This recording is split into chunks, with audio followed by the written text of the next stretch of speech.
Good evening and welcome to the February 23rd special select board budget meeting. This is our second informational meeting on the budget.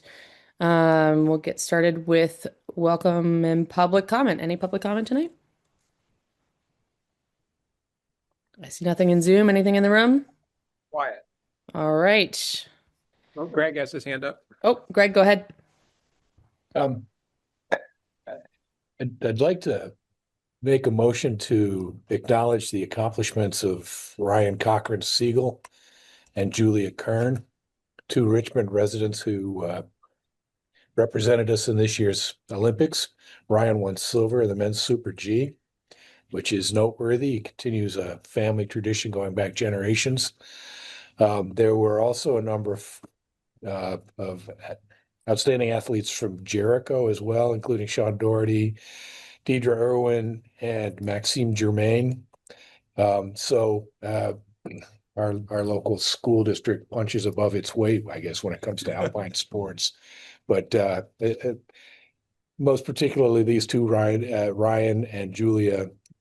And I know a lot of people have relationships locally here with Ben Ogden, but kudos to our Richmond Olympians. Yeah. Just to dovetail into that, it's worth mentioning that this is Ryan's second silver medal won at an Olympic event, and this latest silver medal was won 54 years to the day after his mother, Barbara Ann, won gold for downhill skiing.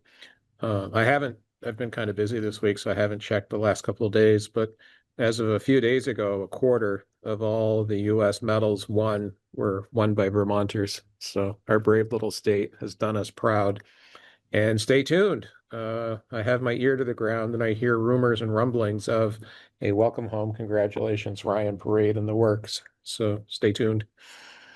Very nice. Congratulations. That's a great call out, Greg. Thanks for taking a minute to recognize our athletes. All right. Cochran's medals monument at the Round Church Green. Just might have to. Definitely. Okay. Any other public comment? Nothing else in the room.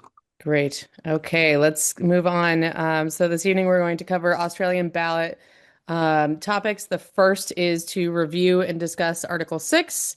Shall the voters of the town of Richmond approve a budget of $5,955,969 to meet the expenses and liabilities of the town of Richmond in fiscal year 2027? And Josh, I believe you're going to cover this with a presentation.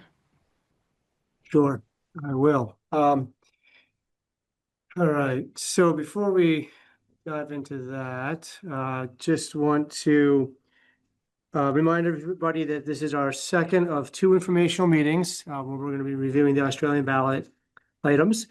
Town meeting is next Tuesday, March 2nd. We do have a couple of in-person items for town meeting, but the budget and all of the financial questions, including adding money to the town plan, an increase of 1 cent for the Conservation Reserve Fund, and charitable appropriations are being voted on by Australian ballot this year. And you can actually already get your Australian ballot if you'd like to vote early. The last day for voting and the in-person voting day will be next Tuesday over at Camel Summit Middle School. Tonight, we're going to be talking about the budget. Then we'll go on to talk about town plan. We will also be talking about the 1 cent article to add 1 cent to the tax rate to fund the Conservation Reserve Fund. Another one to add 1 cent to the tax rate to fund the Town Center Reserve Fund. And then we'll review charitable appropriations. We have 9 of those this year. Before we get into the budget, I also want to say thank you to the select board. We start doing the budget review process and building process with the board in October. We have an additional meeting in October, November, and December, and in January to work on the budget, receive feedback from the public, receive feedback from the department heads, and build the budget that we ultimately present to the voters in March. So the board puts a lot of extra time and hours in. I want to say thank you to the board. Also, thank you to all of our department heads. They start review in like August or September to build that with Connie, our finance director, and myself before we present to the board in October.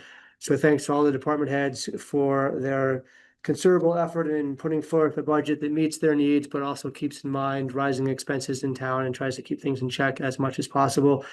And thank you to the public who have shown up at the various meetings we've had over the fall and early winter to provide feedback to myself and the board on the budget process and items that they think we could change or improve in the budget. It's always great to have some public feedback before we finalize it to the voters. So thanks everybody for participating. Do want to just show some folks, obviously we've got a meeting this evening to go over everything.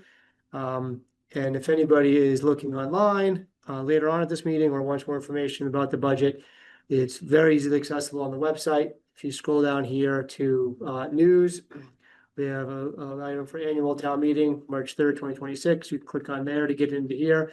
You can also go to departments, go to town clerk, and there is annual town meeting to 2026.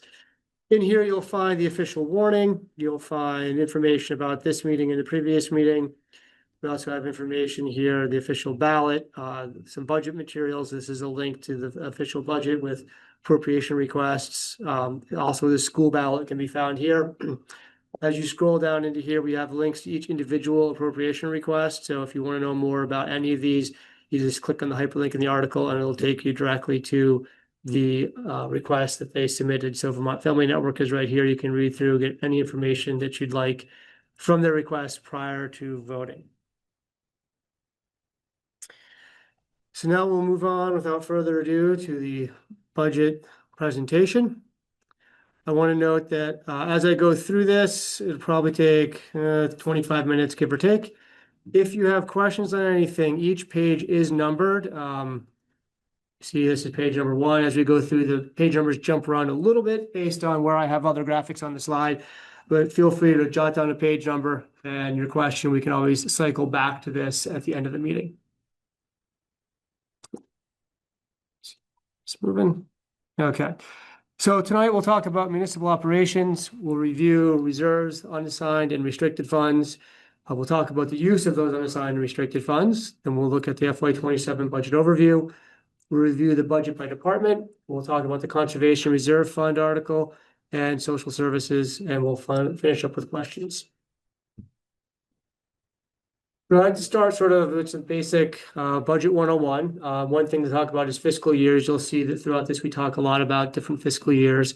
So our fiscal year runs from July 1st to the end of June. So fiscal year 25 started on July 1st, 2024 and ran through June 30th, 2025. Currently, we're in the middle of fiscal year 26, which started this past July and will end June 30th, 2026. And the budget that's being discussed and voted on town meeting is for fiscal year 27, which will begin on July 1st and run through June 30th of next year.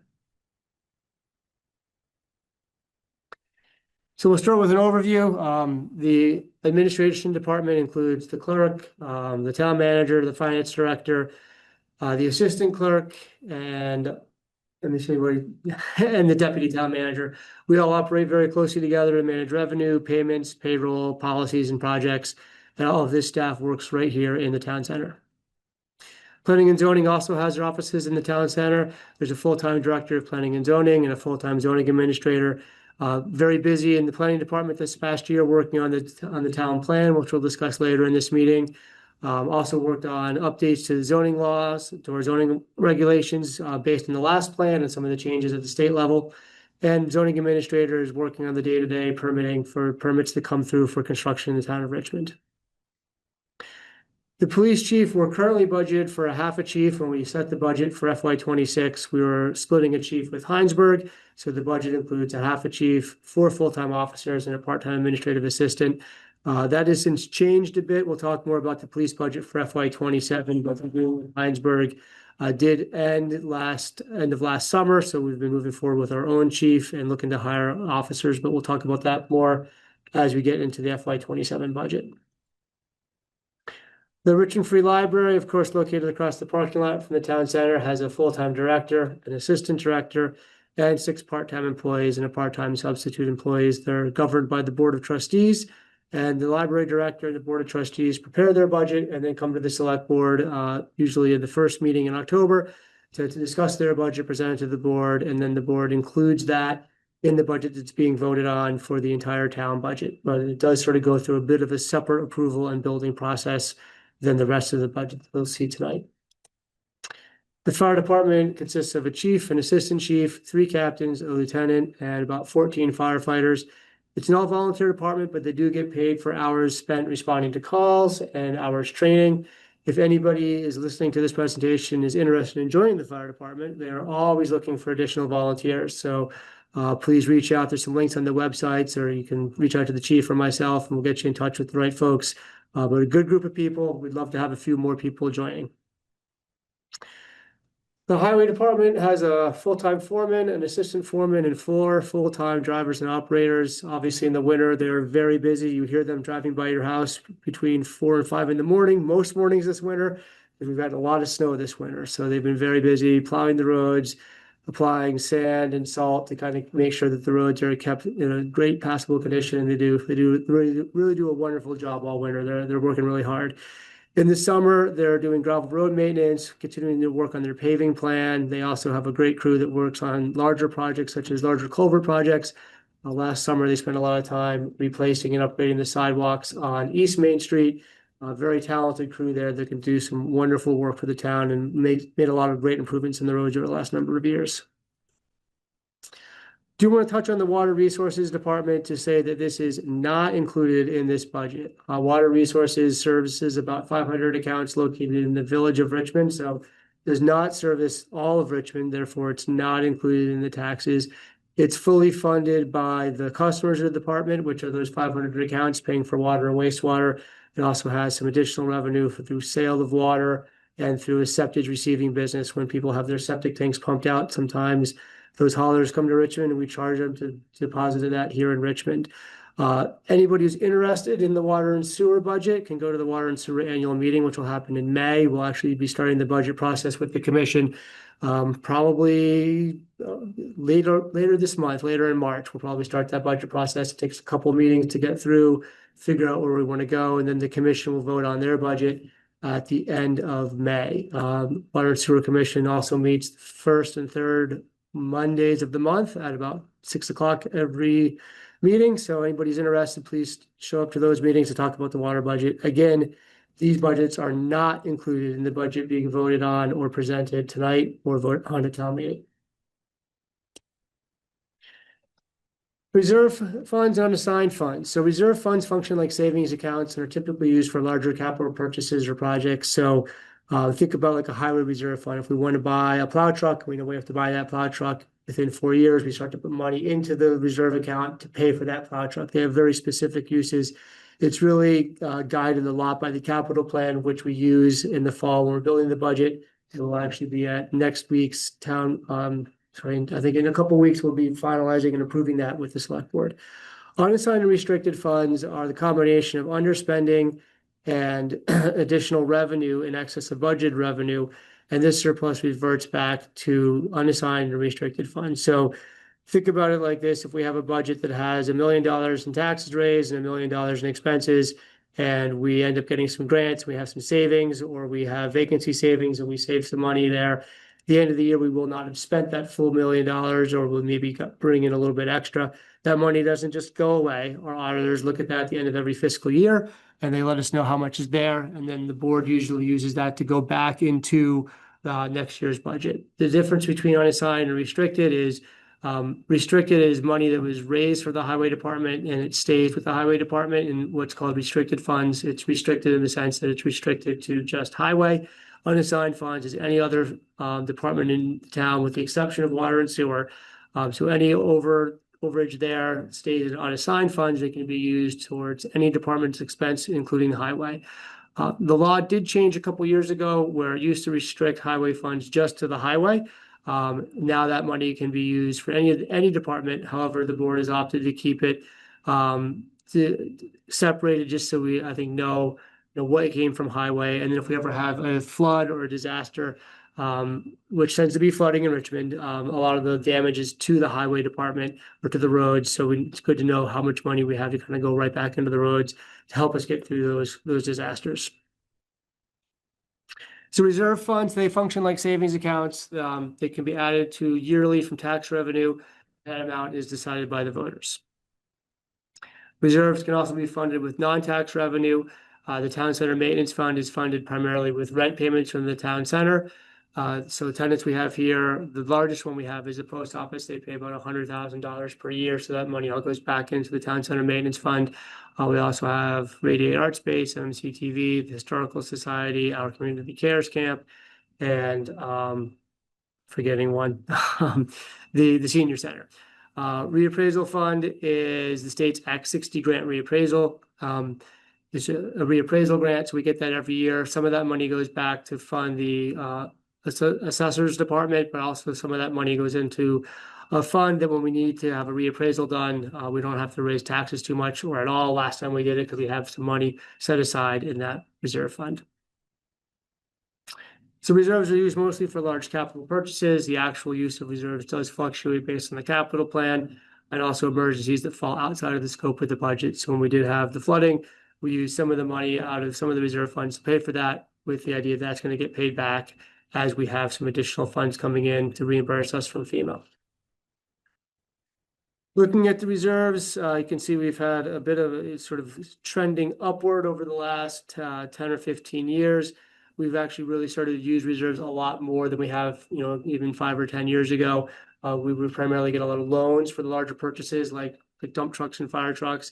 We've tried to trend more towards paying for those in cash to avoid the interest expenses, which if you look, I think the last 10 years or so, we've probably paid over $1 million in interest. Our finance director crunched those numbers. So when you look at some savings, putting away some money earlier and earning interest on that prior to purchases can be helpful.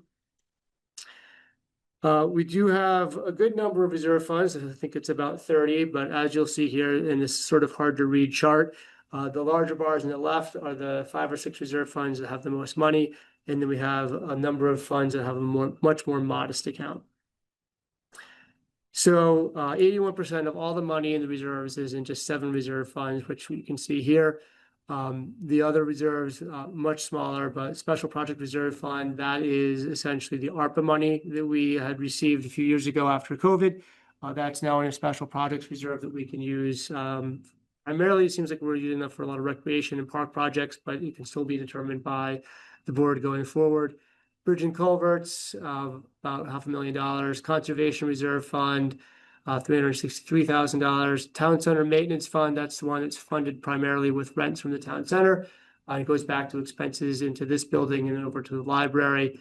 We do have quite a few larger expenses in our future for this town center building. It's an aging building with lots of infrastructure that needs some attention. Fire department reserve, highway reserve are on there. As you can imagine, larger trucks to be purchased there between dump trucks and fire trucks.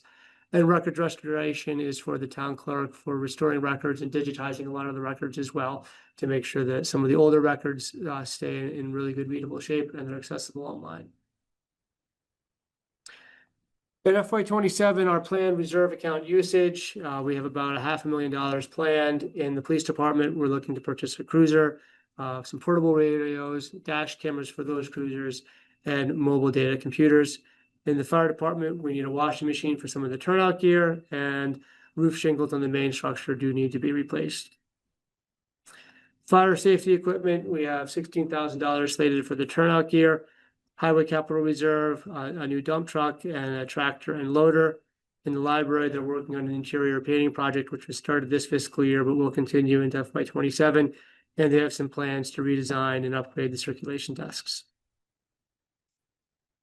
As I mentioned before, the town debt, we've really tried to steer away from loans in the last number of years. I think if you look back 3 or 4 years ago on this slide, we probably had 8 to 10 loans that we were still paying off. We've paid a lot of those off. We've got 2 that have about 6 more years left on them, the Jericho Road improvement from a number of years ago, as well as a stormwater project on Millet Street. Those are the only currently 2 outstanding loans. Like 5 years ago, we probably had at least 2 dump trucks, a couple fire trucks, a few other projects in there. So really shows the trend to move towards reserve funds. So now we'll move from reserve funds to unassigned and restricted funds. As we talked about earlier, this is a combination of underspending and unbudgeted revenue. Restricted funds from the highway stay with the highway department. Unassigned funds are from any other department, and they can go to any other department. So the balance can increase with reimbursements from FEMA. So a good example is the flood that we had in the summer of 2024. We are, I think, just now getting close to being almost fully reimbursed from FEMA for those. We're getting a few more payments in this year, which is now what we're about 19, 20 months after that storm. And so it takes quite a bit of time to get that money back, you know, at least into the next fiscal year. And then there's even more, there's some state matches that come in later on. And I think we actually just got a $50,000 state match last week. We finalized for the 2019 Halloween storm. So to give you an idea of some of the scope of how long these things take to get reimbursed, it can take several years. Underspending on budgeted expenses, such as when departments have vacancy savings. So a big one that's driven our surplus recently is the police department. Every year we budget for a full police department because that's always our goal, is to have a fully staffed police department. But the last number of years, it's been really challenging to staff that department for a number of reasons. So while we budget for 4 officers, we have been around 1 or 2 officers the last number of years. So, but that money, again, doesn't just go away. It is still there. And we, as you'll see later on, we use this to help reduce the next year's tax rate. Sometimes we also receive grants to reduce budgeted spending within a fiscal year. The balance can decrease when we have unbudgeted spending. So we'll go back to the 24 flood. That cost about $2 million, not even counting staff time. So it was about $2 million. And we had that money on hand for the most part between unassigned and restricted funds, as well as using a little bit out of reserve funds. Had we not had that, we would have had to probably take loans. But then that then affected how much money we were able to put into the FY26 budget, because as we're building that budget, we just didn't really have a lot of additional money on hand because it was tied up in paying for recovery from the flood. So you'll see some of this year's budget. For 26, we went kind of thin on contributions to reserve funds. This year, we're having to swing back and put a little bit more back into those reserve funds to stay on pace with the capital plan. In November of 2023, the select board actually adopted a policy for unassigned and restricted funds to say that we need to have 15% of the budget on hand. Anything over must be used for only emergencies or put towards the budget next year to reduce taxes. And the 15% came as guidance from our auditors as far as, well, how much should we sort of have on hand for cash in case we have an emergency?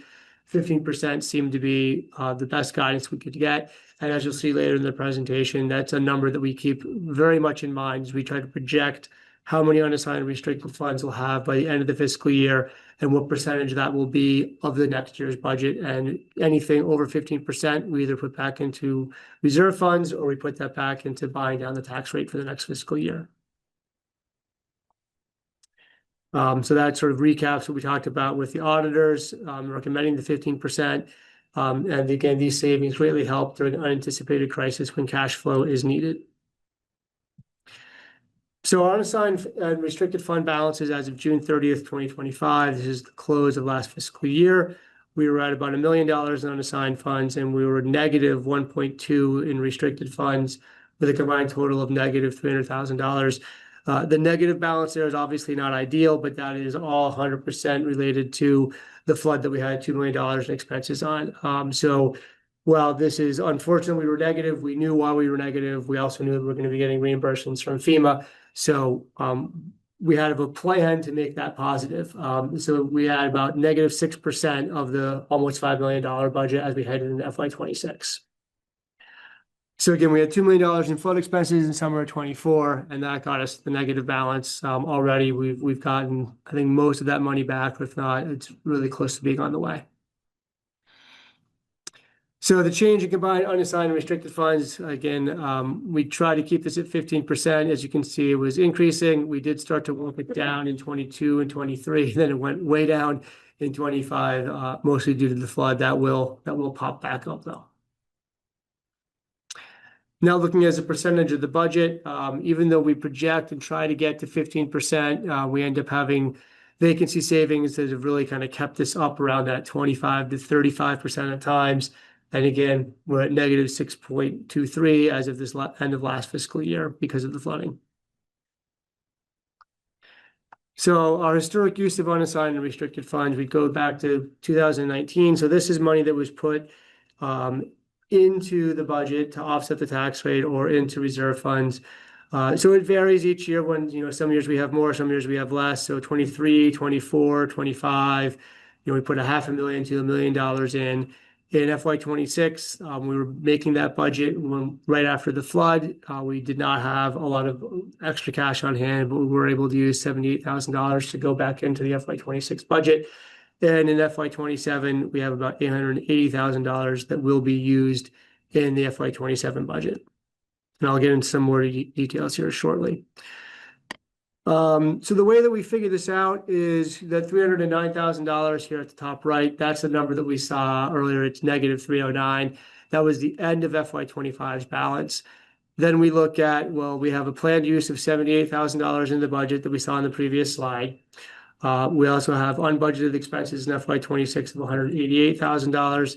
So we know we have about $250,000 in, I'm trying to get, there we go. We have about $250,000 that we know we have to spend in FY26 out of those unassigned funds. We expect reimbursements of just about $2 million from the 24 flood. We had a slight correction we had to make to some accounting the way it worked out in FY26. We have $5,000 more in the opioid reserve fund that was going to come into unassigned funds. About $250,000 in vacancy savings in police in the first half of FY26. And about $40,000 in vacancy savings in planning and zoning. We looked at the first half of FY26, knowing that that was money that was sort of in the bank and was not spent and would not be spent because those months had already passed. The fire department had projected savings of about $25,000 for FY26. We received a local economic impact payment from the state that we put towards the unassigned funds. We also have finance department projected savings in FY26 of about $10,000. So all that total up is about $2.3 million that is sort of to the good. So the total projected unassigned restricted funds, the end of FY26 is where we ended at 25, minus what we know is going to go out in 26, plus the 2.3 we know is going to come in. So it leaves us with about $1.7 million at the end of FY26 as a projection. So then we have an amount allocated to reserve funds. We took $540,000, put that into the reserve funds. And that leaves us with $1.2 million right down here as a projection that is uncommitted at the end of FY26. So here's that 15% again that we talked about. 15% of the FY27 budget is about $900,000. So that leaves us with $340,000 to put directly back into the budget. And that goes as a direct savings on the tax bills. So that goes in to directly reduce what otherwise would need to be raised by taxes. So we have, again, $540,000 of unassigned and restricted funds going into the reserve funds. That's going to reduce from taxes in FY27 and future fiscal years. So we use this not only for FY27, but we look at the capital plan out over the next 4 or 5 years to try to smooth that out, pay down some of those contributions because we didn't want to pay it all down for 27 and then have another huge hill to climb in 28, knowing that, we would have, sort of the same challenges there. So we tried to put that in and smooth it out for a few future years. So a total contribution to reserve funds of about $1.2 million. That's in the total budget for FY27. $680,000 of that is budgeted to be raised by taxes, and $540,000 is budgeted to be raised by unassigned and restricted funds. So a look at the reserve contributions in FY27, $10,000 to the planning legal reserve, $100 to the canine reserve for police, $200,000 to the capital reserve for police, with half of that coming from unassigned funds, $15,000 to library, fire safety equipment, all $20,000 budgeted to go into that reserve will be coming from unassigned funds. Fire capital equipment, $220,000 with $50,000 from unassigned funds. The recreation reserve, $10,000 coming from unassigned funds. Contribution to highway capital reserve, $575,000, with about half of that, $250,000 coming from restricted funds. Highway bridge and culvert, $160,000 contribution in FY26 with $110,000 coming from unassigned funds. And the highway guardrail reserve has $10,000 getting contributed to it in FY 27. So in FY 26, we used just under $80,000 of unassigned and restricted funds to directly offset the tax rate. In FY 27, we're planning to use $340,000 to offset the tax rate. And that gives us 15% of the FY 27 budget still on hand at the end of FY 26, not committed to either a reserve fund or offsetting the tax rate. So now we'll go in to talk a bit more about the tax rate and the grand list value. Just a disclaimer that the tax rate presented here and all estimates that follow are estimated on an estimated FY 27 grand list value. The final grand list value will be set prior to the select board finalizing the FY 27 tax rate, which will happen in July of 2026. But our assessor is very good at sort of getting a good handle on this, and every year she provides us with a pretty close to accurate grand list, but it will change slightly by the time we actually set the tax rate. So spending is up for FY 26 by about $1 million, which is 19.83%. A lot of that has to do with contributions to the reserve fund, which is getting offset by some of that unassigned and restricted fund money. By section, the general fund is up about 12%, highway fund is up about 31%, but still we only have about a 4% increase in the tax rate from FY 26, thanks in large part to the unassigned and restricted funds. So the total amount raised by taxes increases by about $178,000 or 4.09% from FY 26 to FY 27. So even though we're up about $985,000, the amount raised by taxes is lower, again, to about $500,000 contributed to reserve funds from unassigned and restricted funds, and $340,000 used to offset the tax rate. The municipal tax rate is going to go up by about 0.0217 increase. This is about 3.98% increase in the tax rate from FY 26, again, based on the estimated grand list. So what that looks like for your home values, break this down by $100,000 home right now. The current bill would be about $545,000 per $100,000 of property value.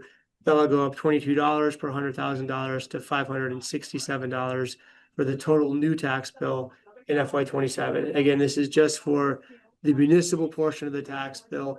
Your tax bill at home will also show the school budget, which we'll get to in a couple of slides later. But for just running the municipal operations, this is what it would look like at the different home values. So as I mentioned just a second ago, the largest portion of the tax bill is the education. So right now they're projecting about a tax rate of 1.3812, which is about 71% when you look at both rates combined, and 29% will come from the town tax rate. So looking at your FY 27 town tax bill per year, if we're projected to be about $587 per $100,000 in home value, the school would have about $1,300 or about $1,400 going towards it per $100,000. So on $100,000 of property value, it's just under $2,000 in taxes, with about $560 of that from the municipal side and about $1,400 from the school side. Here's a look at our town budgets. They have generally increased each year. We do our best to try to keep them as manageable as possible. You'll see a bit of a spike here this year. Again, a lot of that's due to putting money back into the reserve funds, which does show as an expense in the budget. Allocations by department in FY 27, highway is the largest one. They're very capital intensive. Police, second largest, fairly staff intensive, some larger capital purchases for vehicles, followed by administration, fire, library, planning and zoning, social and health allocations, recreation, and assessors. So now we'll talk about some of the changes in each individual department and how that's affecting the budget. So first of all, some changes that affect multiple departments. The salaries are based on a step increase on the grid for every employee that has a satisfactory review, and the pay grid going up by 3%. We estimated about a 5% increase in insurance for the towns, and this is property, casualty, workers' comp, and assigned risk and unemployment. Increase in total contribution to reserves. We had $375,000 in FY 26, and we're looking at about $1.2 million in FY 27. An increase of $305,000 in contributions of that will be raised from taxes. Health insurance increases for once are actually fairly low at 1.08%. This is the sort of the rate increase for the actual plans. The actual usage varies based on staffing each year, who's taking insurance, who's having a buyout or an opt-out because they have insurance elsewhere. But I've seen the health insurance base rate go up 10% some years, so I'll take 1% all day long. Looking at the administration, this is increasing. We're increasing the hours for the assistant town clerk from 12 to 25 per week to keep up with increased workload, and also being trained as a backup on payroll. We really need a backup on payroll, especially now that our finance director will be retiring. So having a little bit of cross training in the department will help out tremendously. We also added $5,000 per diem so that our finance director could come back and help support the transition, a smooth transition to a new finance director in FY27. Hey, Josh, can you just Yes. just make sure that anyone else that's on here is muted? We're getting a little bit of feedback online. Oh, yeah, let me see. There we go. I think I found the person. Perfect. Thank you. Yeah, no, thank you. I thought there was something in the room here, but I heard it too. Okay, let's see. Then we'll go back to planning and zoning. We've increased transportation planning by about $7,500 from $2,500 to $10,000, anticipating an increase in planning projects. We've had quite a few of them a couple of years ago, cut back for a little bit. We'll probably have a few more coming down the pipe. We have a reduction in health insurance due to some staffing changes there. The police department included a 20% increase in wages that was approved in the fall of 2025 by the Selectboard. So as we did our projections for staffing, we based it on the new police pay grid. We also budgeted for 3.5 officers and a full-time chief. As I said, for the current budget that we're in, we budgeted for half a chief because we were splitting the chief with Heinsberg. That agreement has ended, so we're looking at probably having a full-time chief. But we also know that with an increase of 20% in the wage grid and the fact that we have never had great luck in fully staffing the department, that we probably won't have all 4 officers right on July 1st. So we put it at 3.5, which allows us to hire 4 officers at some point during the FY27 budget in anticipation of getting back to fully funded, but knowing, or fully staffed, but knowing that the reality is we're probably not going to be fully staffed on the day 1 of the fiscal year. Fire department salaries, we're allowing for $1 per hour increase in wages for the firefighters. Increased radio dispatch from $5,600 to $9,000 in anticipation of a rate increase. We're dispatched through Shelburne Dispatch. They've telegraphed that they're, I think, not quite meeting their expenses, so they're going to need to increase their rate that they charge for all agencies to dispatch through them. We also they'll have a reduction in about $60,000 in debt payments from 2 loans that ended in FY26 for some fire trucks. We're able to reduce contracted social services by about $16,000. We have been making contribution to the Wilson Community Justice Center. We will still continue to use Wilson Community Justice Center. They're a great pre-trial option for folks that commit lower level crimes, but their funding model for that has changed, and there's some other funding that comes in from the state that should better be able to cover their expenses, and they won't really need a contribution from participating towns. The highway department, we did increase dues, certifications, and licensing up to about $5,000. We have a new staff member who we're looking to train to get a CDL license to help him start his career and help him become a more valuable member of the department so he can drive all the trucks, not just a few of them. In revenue, we kept net interest and general checking level funded at $50,000 with a plan to invest some of the money from the reserve funds. As you saw in previous slides, we have quite a bit in reserves. But since we have a plan for those reserves, we do know that we can put some of that in certificates of deposit. We're projecting about $35,000 to $45,000 in interest that we'll put back into those reserves, which will help us reduce the tax rate increase in FY28, knowing that we'll be sort of self-funding the reserves to some extent with interest raised from those funds. Now we'll talk about the Conservation Reserve Fund.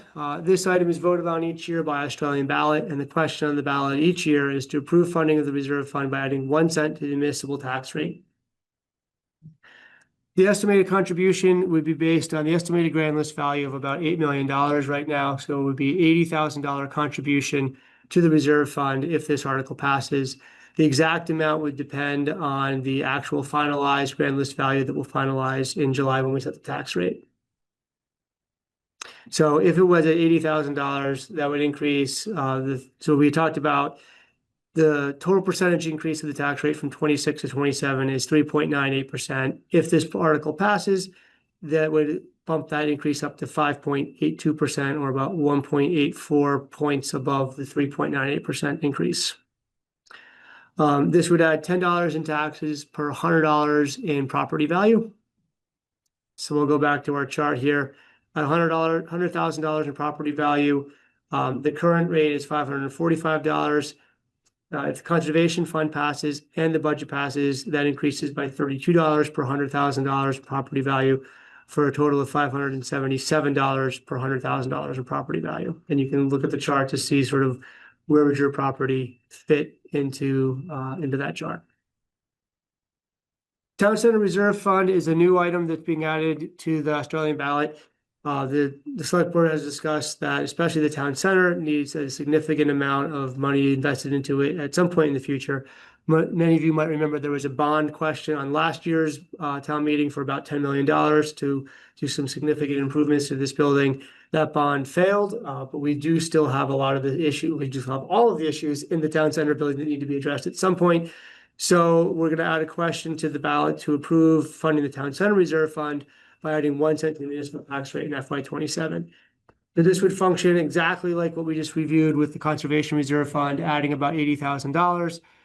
It would, again, if this passed and the full budget passed, the increase would go from 3.98 to 5.82. It would add $10 more to the property taxes per $100,000 in property value. And then this chart is exactly the same. This is assuming that only this question passes with the budget passing. So you're at about $32 increase per $100,000 in home value. Next, we'll look at social service allocations. Prior to FY25, charitable appropriations were submitted to the select board and included in the budget for approval by the voters, but informed by case law and statute, the attorneys advised that each social service appropriation should be voted on separately by the voters by Australian ballot. That is the procedure that we followed last year and are following again this year. So we have a definition of social service programs. They include, but not limited to, transportation, nutrition, childcare, medical care, other rehabilitative services for persons on low incomes, senior citizens, children, disabled persons, persons with a substance use disorder, and persons requiring employment to eliminate their need for public assistance. So requests that don't fit into that statutory definition of a social service could also be included directly in the budget if they're categorized as something else, or it can also go into police services. So I think some examples of this is we have the Richmond Community Band. They ask for a few $100s every year. They provide a direct benefit back to the community by providing, I think, about a half dozen performances every year over at the band shell. So they're included in the recreation budget. Little League asks for some money, and the majority of that money goes back into field maintenance, which ends up benefiting the town as a whole. Anybody can go use the baseball fields. So that money is voted on in the budget. This year, there are 9 allocations to social services included on the warning. These are not included in the budget. If they all pass, it would add $21,760 to the budget, which is an increase of about $2.70 per $100,000 of property value. So if the budget passes as presented, the conservation fund passes, the town center fund passes, and all social services pass, it would be an 8.15% tax rate increase over FY26. So this is, if every single thing budget related passes next week, it's 8.15% tax rate increase. So what that would look like for $100,000. Yeah, Judy, we'll get back to that in a minute. For $100,000, it would go from $545 up by $44 to $589. And you can see that then cascading down to the $250,000, $500,000, and $750,000 property value. And one final slide. Wait, where did my school one go? Huh, wait a minute. I'm sorry, I thought I had one more that talked about the total school rate. Or, oh, no, I did. We already looked at that slide. So, all right, so that's the end of the presentation. I do see a quick mention from Judy. if the tax rate for the conservation or town center reserve fund property value, a 500,000 property should be contributing $50 to those reserve funds. Yes, Judy, that is what it was. A $500,000 property would be contributing $50 because it's $10 per $100,000 if either one of those passes. All right. So that's the end of the presentation. Any questions? I just have one, Josh, because this came up. Somebody asked me in the community about police cruisers. So next year we'll have potentially 5 individuals. Mhm. The current collective bargaining agreement requires or obligates us to provide take-home cruisers. Mhm. How many cruisers, and we're going to buy one next year, how many cruisers do we currently have? We currently have 3 cruisers, which is exactly the number of officers that we have. We have 2 officers and a chief. So prior to hiring another officer, we would need to buy another cruiser. So we might need to find a way to do that. We have one in FY27 that's budgeted for. Matt's already been looking into like what's available because sometimes there's very long lead times. Yeah. But he has found a few local options that we might be able to get them a little bit quicker. But then it's going to be a conversation with the board about, well, how do we fund that?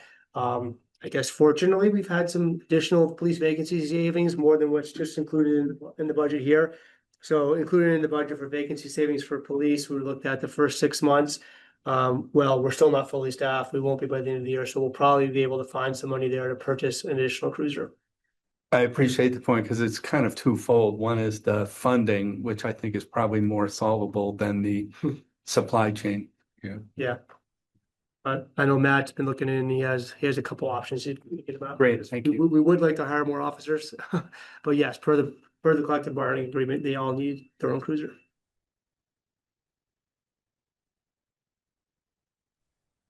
Any other Anything questions? else? Let me make sure I'm missing anything on Zoom. No, All right, nothing here. all right. Okay, all right, well, let's continue on then. So next up, Question, oh, go ahead. Yes, Marcy, go Marcy, ahead. me? Okay, thank you. I have a question about the presentation. It seems like our reserve fund has taken a real hit because of the flooding and the FEMA money we haven't gotten. I'm just curious to know how assured we are of receiving the FEMA money we expect. Is there any Yeah, so chance I that think- the federal government's going to claw back some of that FEMA money? So I think you're talking about unassigned and restricted funds, which took a really big hit with the flooding.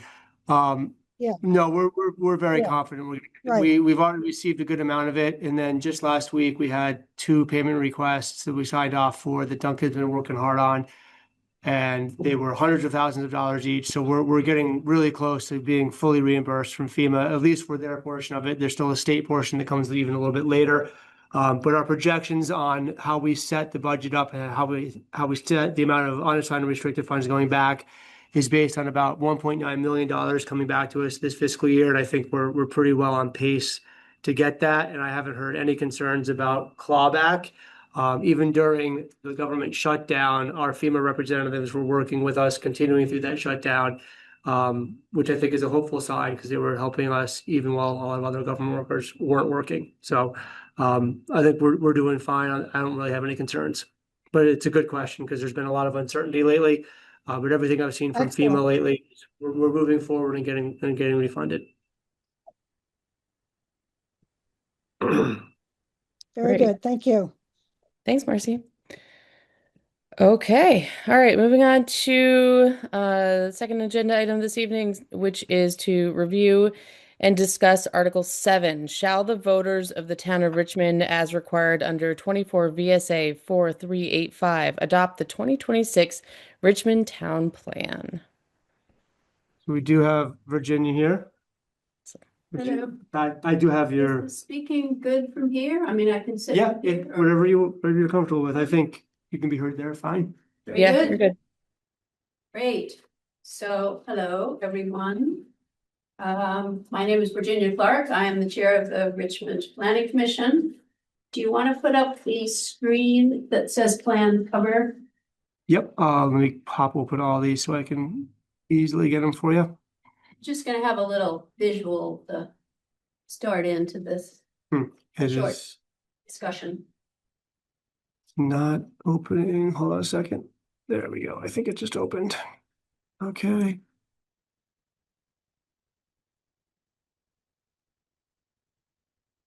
My computer is taking a while to open everything, so bear with me here. Okay.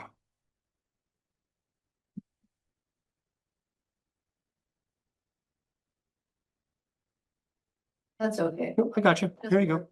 Oh, we just needed a minute of patience and now we're here. All right, so this is our new town plan for the next 8 years, only we can amend it at any time we wish. So you don't want to think that it's permanent for 8 years. And we did put this beautiful photograph of our lovely river on the front because it is much on our minds these days. It's a little troublesome sometimes, but full of beauty. So that's the cover of our town plan. Another brief point I would like to make is you can vote for this without having it increase your taxes directly. There's no increase in your taxes, just listening to the presentation, I wanted to point that out, so, you can go ahead and vote with comfort that you're not adding to your tax rate. I thought that I'd start out by seeing if there's anyone out in the world here who would like to ask a question that they've been saving for all this time. So we have 20 minutes for this. We'll take questions. If there aren't any, I have a presentation that I can make. So are there any questions at all?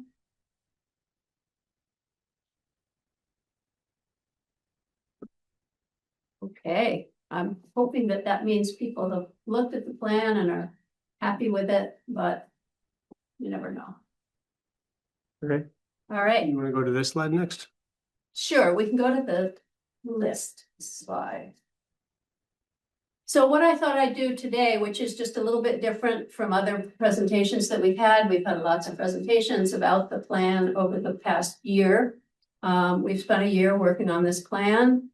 And as you can see just at the beginning of that document, we have these 3 different kinds of documents here. We have all the financials that Josh has just gone over with you, and I'm hoping I can speak as quickly as he does to go over my material. So that talks about our shared financial, how we're going to spend the money that we gather together through our taxes. The second kind of documents that we have are our regulations, our ordinances, our zoning. These are kind of our shared rules that we have laboriously come to agree on to make us good neighbors with each other. And then the third kind is the town plan, which is what we're going to talk about now, which is a kind of squishier a little bit. It talks about our aspirations, where we want to go, what our vision is for Richmond, what our challenges are, what our strategies are going to be. And it does underpin some of these other documents. But in and of itself, it's more aspirational and thought-provoking. It also gives us a snapshot of where we are right now in 2026. So the way the plan is organized, it has 11 different sections that talk about different topics, and these are specified in the Vermont statutes. So what I thought I'd do is just give you a sort of a brief set of examples of each one of these topics so that you could kind of get a feeling for what's in the document if you haven't read it. So it's organized into goals, and the goals all have action items associated with them, which are pathways to get to these goals that lead to our vision that we have for Richmond for the next 8 years. So the first one is community development. And some of the goals that we have there are to ensure the quality of life. There were many factors. Recreation is in there, safety, and food security was one. Protecting our farmland and talking about local food, talking about everybody being able to access food. Maintain our community spirit, very important to us so that we can work together. to encourage volunteerism. So we have something like 19 committees. A lot of people are interested in a lot of different things. They get out there and really help during bad times, good times. So really encouraging that volunteer spirit that we know we have here. Improve communications. So sometimes we feel that the communication maybe between the town government and the groups is not what it could be for us to cooperate properly. So thinking about ways to do that, different pathways, different formats that we could improve that. Secondly, economic development, a little bit difficult. We certainly want to maintain our vibrant downtown. This is looked upon favorably by our neighboring towns. They think we have a very dynamic and centralized village core. So we want to try to do what we can to support it. In the face of not really knowing in this day and age of online shopping, what commercial real estate is really going to look like 8 years from now, what kind of stores are we going to have? You know, how are we going to have this, you know, commercial centers function as civic hubs? So how can we maintain that in the face of not having the very traditional kind of stores? Think about new business models, recreation. We know that's become important in Richmond, on-farm businesses to try to keep those going. Education, a big thing is just to keep engaged with what's going to happen to our school system. You know, there's been all this work in the legislature, controversy, what to do with the schools. We're not in any particular danger right now with our schools, but we do know that the gradual trend is to have less students. So we need to keep on top of that and understand it. We need to keep working on having education for the very young, preschool and daycare before that. For the seniors, we have this very active senior center, so we want to encourage that. Emergency resilience, a big topic right now in terms of the river. We want to really focus on preparing for the changes that are going to happen with climate change, for more flooding and the other aspects of climate change like drought, heat. Do we need cooling centers? All of these kinds of things are coming up, and kind of added a little maybe feeling of slight anxiety about the future because it's unknown. And we have had this year, you know, in the last couple of years, the expenses from the flooding. Coordinate regional efforts and support community. This is part of community spirit, which is to support the coordination of community members and communication amongst them in terms of extreme weather events. Energy and climate change. This has actually produced a standalone portion of the plan, which the Regional Planning Commission has to certify, and it looks like we're on the correct path to do that. That we are making efforts to address the energy situation and the fact that our energy usage with fossil fuels has created climate change. We know that our interest has turned somewhat from trying to get at the root causes, get the root causes under control, to controlling the outcomes from some of these extreme weather events. But we still want to remember that we need to do our part to try to reduce the amount of fossil fuels that are used. So supporting weatherization, electrification of vehicles and heating.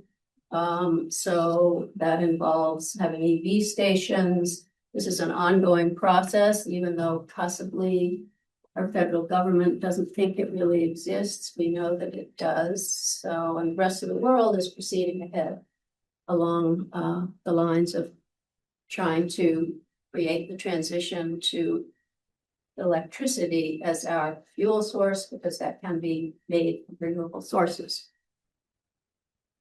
The land use policies that the planning commission deals with, smart growth, which involves, well, we're still in energy. Oh, but sorry. We're getting there.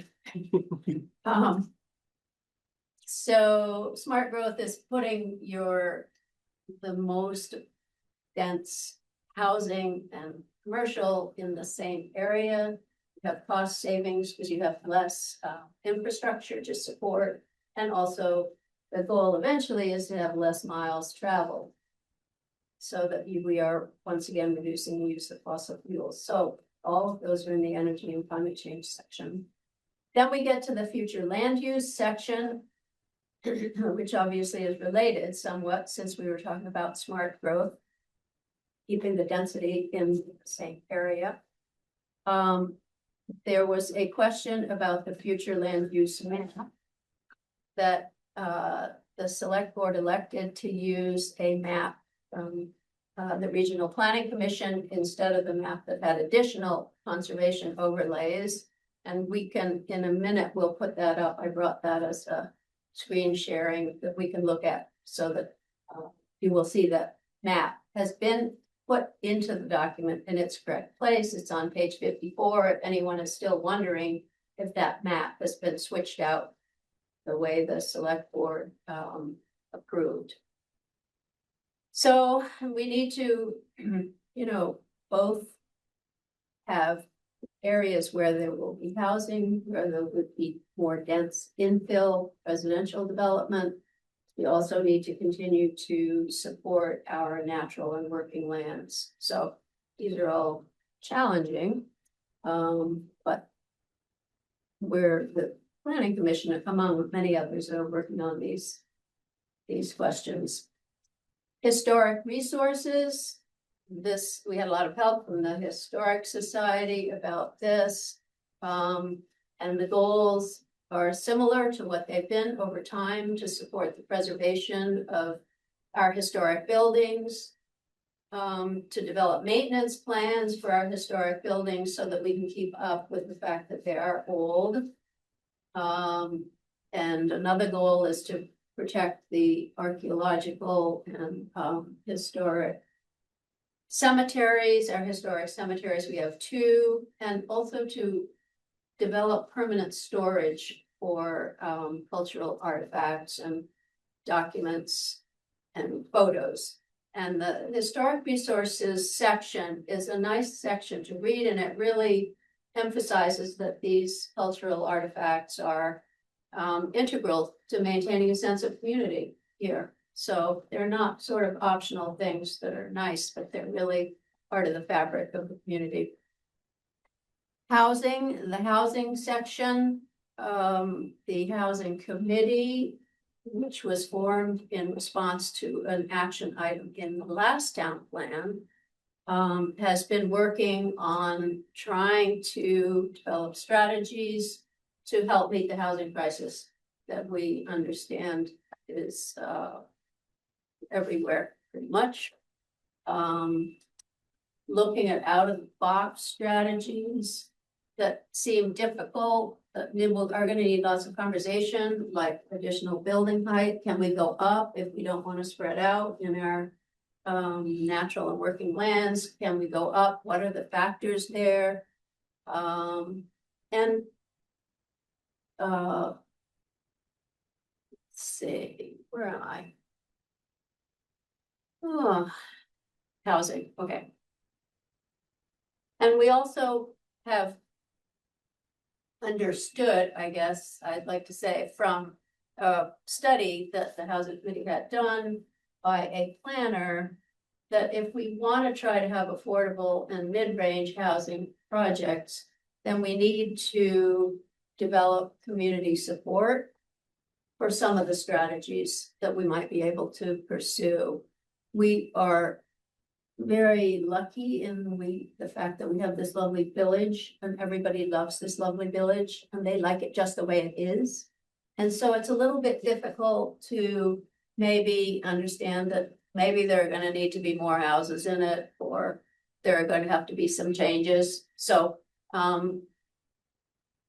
education and discussing the need for housing, how we can do it, working with the community is something that the housing committee has been focusing on. Getting towards the end, natural resources related to future land use, not quite the same. There's a good section on natural resources talking about the amazing amount of natural lands that we have here. We want to think about using natural solutions. The Agency of Natural Resources has been working to generate ideas for natural solutions to increase flood resilience. So we can talk about under transportation, you know, how we can harden our road system, but also what can we do with the lands that are already in conservation or are farmland and forest land? What can we do to utilize them to help us with flood resilience? We are talking at the Planning Commission about revising the zoning to allow for value added enterprises to try to keep our working lands going. And also to discover what the balance is between recreation and conservation. So Vermont has always been really good about preserving the natural areas that we have.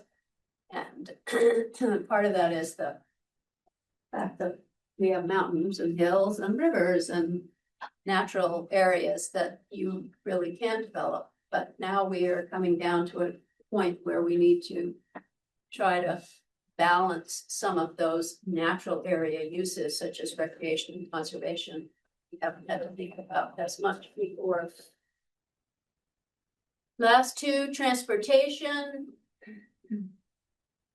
We want to, going back to the river, continue to improve the flood resilience in our transportation system. The highway department has been already working hard on this, upsizing the culverts. We need to think about our land policies so that we try to prevent some of these impacts on roadways, but we need to also keep working on the system itself. And our goal is always to continue to improve the safety on all our roads for everyone, walkers, bikers, cars. We want to continue to try to get a handle on that. Last but not least, the utilities and facilities. We want to try to work to develop sustainable maintenance programs for these buildings. So we know that we have the town center building. We're already behind by $10 million in fixing this building. So how can we work to develop some kind of a sustainable system for maintaining these historic structures that people are fond of, but they're expensive?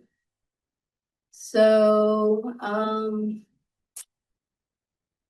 then to determine the optimal policing strategy, department size, that seems to be ongoing. That's good.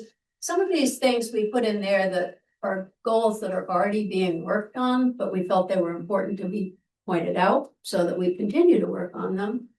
And then the Planning Commission is working on improving the stormwater regulations, because we will need stormwater management both in the densely populated area and in the hinterlands, if we're going to achieve some of these other goals about keeping the costs down of maintaining structures in the face of extreme weather events. So that's just some examples of the goals and action items to follow, along with in the whole town plan. The plan is about 50 pages, the basic part of the plan. There are maps included, and then there's another whole section that's an appendix that has the history of Richmond, the natural, what the geological formations are, all the information that you could want, pretty much about Richmond. It's got the housing strategic plan. So there's a lot to look at if you want to go into it. So that's my brief summary. Here's my other screen share for today. This is the future land use map. So you can see that and the origin of this map is it comes from the Regional Planning Commission, which created the categories that you see there, the different colors, in response to some legislative action related to the improvement or revision of Act 250, which is our land use law that's been around for 50 years. In that revision, or in revising that Act 250 system, the legislature mandated a new statewide mapping format.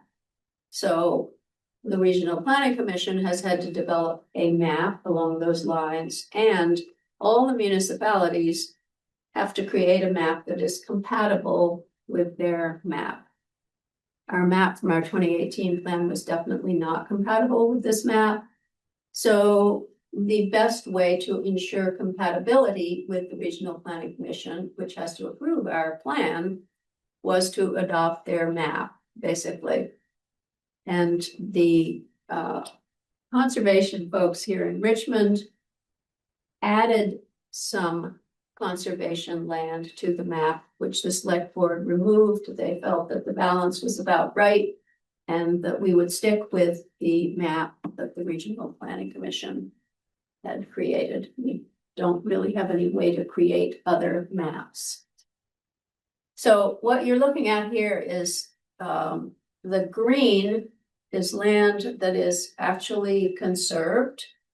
So a lot of it is in the, the Mount Mansfield Forest area up there in the right-hand upper corner. The teal colored areas or blue areas are working lands. So land that's in current use, which is the forestry or farm program of you can have your taxes reduced if it's an actual working land. That pale blue in the middle is Cochrane's, and that's the category that's called the recreation-based resource area. That's really the only large-scale parcel we have in that area in Richmond. The beige areas, which you can see track the roadways pretty closely, are the built-up areas. They're the areas that have housing. That's a category that they call rural general, which means that's still helping to preserve the appearance, the rural character of the town, protecting resources, but it's developed. So there are actually buildings or commercial areas on there. Then in the center, you have the floodplain along the Curly Winooski River, and you have the pink and purple core areas that are either village or downtown or planned growth. They have several categories in that group of pinkish colors. So that's the map that we have, and we will be able to revise it. The new Act 250 structure with a new body called the Land Use Review Board has to approve all of these maps also. So if there are changes that need to be made, then after they look at it and review it, then we'll do that. So any questions about anything? Not seeing anything online, anything in the room?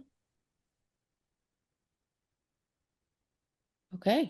This is Bart. Caitlin, I only observed that I'm impressed by the amount of work that goes into producing this document. I don't know how many hours it was, but many. Yeah, try not to keep track of the number of hours, but we had an excellent volunteer steering committee that worked really, really hard this whole year, meeting every other week or weekly sometimes. developing surveys, analyzing the surveys, analyzing the data, doing the writing. We thought the start of this process, it was going to be relatively easy and we wouldn't have much to revise from the 2018 plan. But it turns out that many things were different. Many things, many feelings about things were different, and the state was very active with its legislative actions that we had to incorporate. So we had a lot of input. The state made it clear that we are not only a shared community of Richmond, but also of Chittenden County and also of the state of Vermont. So some of those thoughts had to be incorporated into this. So a lot of writing was done, a lot of editing, rewriting, and so forth. So it was a good process, and I think a good map resulted, and I'm really grateful to the steering committee for working so hard. Yes, thank you all for the efforts here. I'm excited that this is on the ballot this year for town meeting day, and a lot of hard work to get it there. So thank you for all that. Okay. All right, unless there's any other questions, we will move forward to the next agenda item. We have review and discuss Article 8. Shall the voters of the town of Richmond approve funding the Conservation Reserve Fund by adding 1 cent to the municipal tax rate in fiscal year 2027? Josh, do you want to tee this off? So I think we have Sam or Judy who wanted to give a presentation. Either is fine. I see Judy's on. I did the last one. Judy, do you have a preference? No, if you want to do it, by all means, go for it. We should Sure. sumo wrestle. Sorry, what did you say? I'm happy to do it if you'd like. Great. Go You for can it. I guess just keep me honest, I guess. If I miss anything, you can just chime in. Okay, sounds good. Thanks. Is it fine to do from here? Should I don't know if I think whatever your preference is, you can be heard from there. That's okay, fine. great. I'm just gonna wanna I'm share your joining the screen? meeting from my computer, so I'll share my screen and I can view the Alright. deck too. Yeah, let me make it so you can share. Oh, you're all good. As soon as you're logged in, go for it.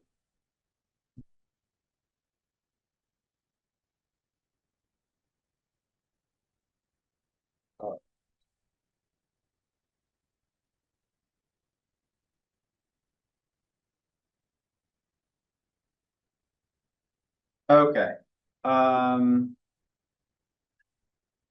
Yeah, so as many folks are aware, Richmond has a conservation reserve fund, which was established 20 years ago, which has a successful track record at a number of conservation projects, protecting water quality, air quality, biodiversity, working farms and forests, outdoor recreation, historic resources, education. It was established in 2005.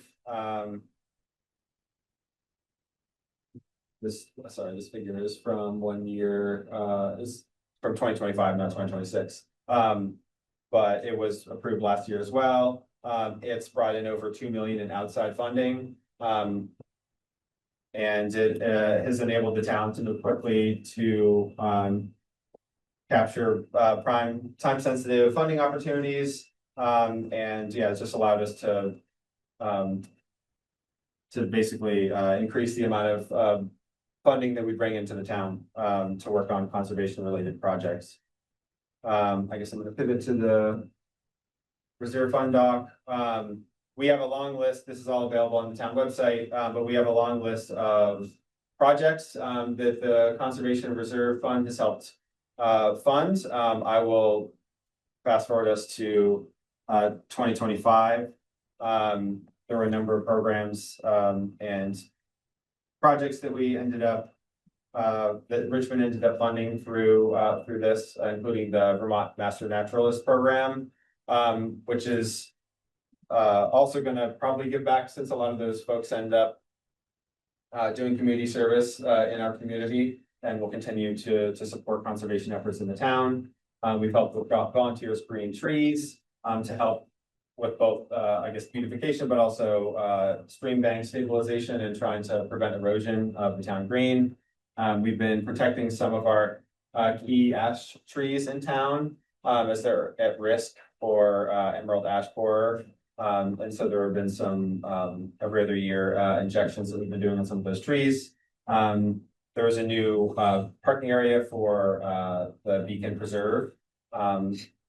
And there was also the establishment of the Andrews River Shore Preserve, which is a new parcel of silver maple ostrich fern forest, which is a rare natural community in Vermont. It also helped fund amenities for Browns Court, trees, and some park benches, and a picnic table, I believe. And then last but not least, coordinating with Richmond Mountain Trails on equipment for maintaining trails, and working with them to try to maintain and improve our best practices for managing trail maintenance and preventing the spread of invasive plant species, and also protecting wildlife at those locations, so that we're not forcing insects and birds and other wildlife like turtles out of like nesting areas during times that they might be maintained. Here's a map of just a number of the projects that the Conservation Reserve Fund has helped fund in town. And then I'm going to go back to my slide.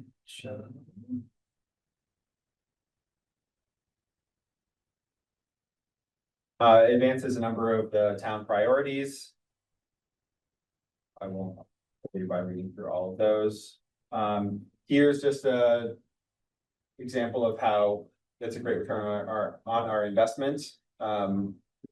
You can see that this is the amount that the top amount is how much the CRF has dispensed over its 20-year history. And then you can see almost $2.2 million in additional funds generated as a result of the funds. There are a lot of opportunities that come up where you're more likely to get funding, if you have some buy-in yourself. And so it's time and time again showed that it's a valuable investment for the town to have our own funds to move some of these projects forward. These are some potential needs that the town still has, and how the fund could be used in the future.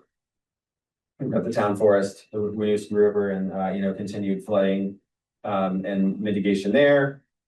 Trails, both just, I guess we could use it for general repair, but also flood damage. We've got invasive species that are constantly at risk, both invasive plant species, but also there are a number of insects that are threatening a lot of our natural communities. And then there's potential uses for the town center, climate resilience, and then the Vermont's 30 by 30 legislation, which is Vermont's goal to try to conserve 30% of Vermont by 2030.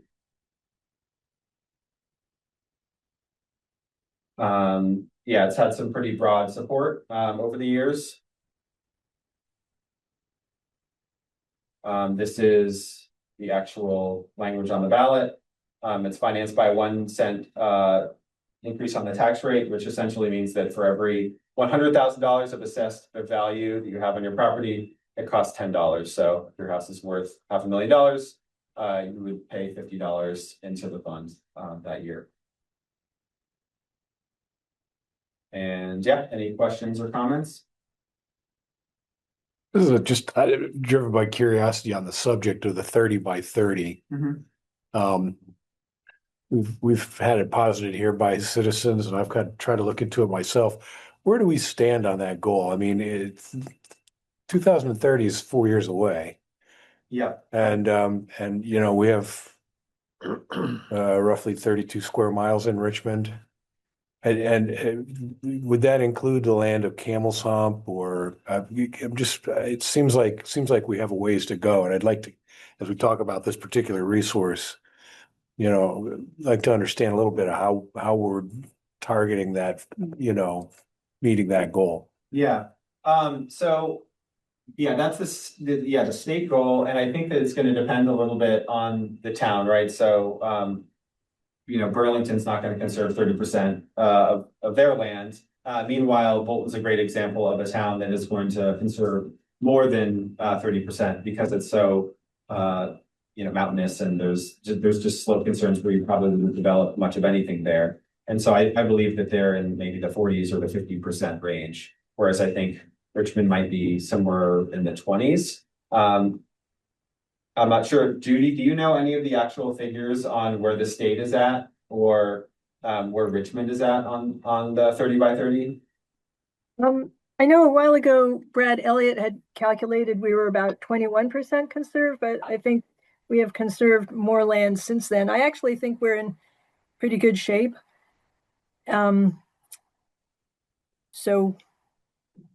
But I'm happy to talk more about it if need be. Caitlin, as part, I just observed that there were questions in the past when we talked about this, about how we define conserved, like is the floodplain conserved? And arguably parts of it aren't conserved, but you couldn't develop any of it in the current time-space continuum anyway. So part of that might be how we calculate the conserved elements, and then current use was another example. Is that in or out? So there might be more than one answer depending on what the definition or operational definition is.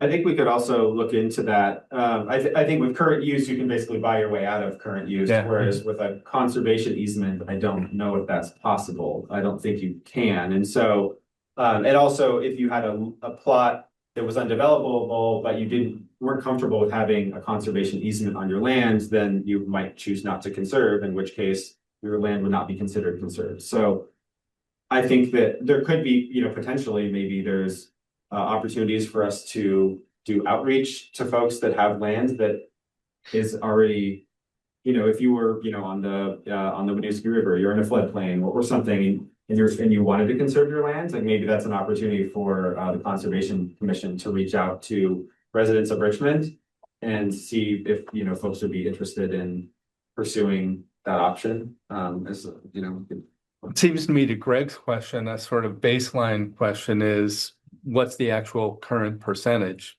27. Well, yeah, and it doesn't sound like you're dogmatic about the 30%. I mean, my sense is that your committee has sort of looked at quality of resource type of issues and identified particular parcels that you wanted to preserve or thought it was prudent to preserve.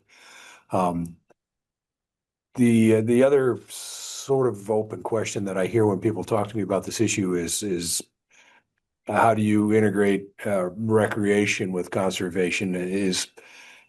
Are mountain biking trails anathema, or are they kind of a necessary result of this?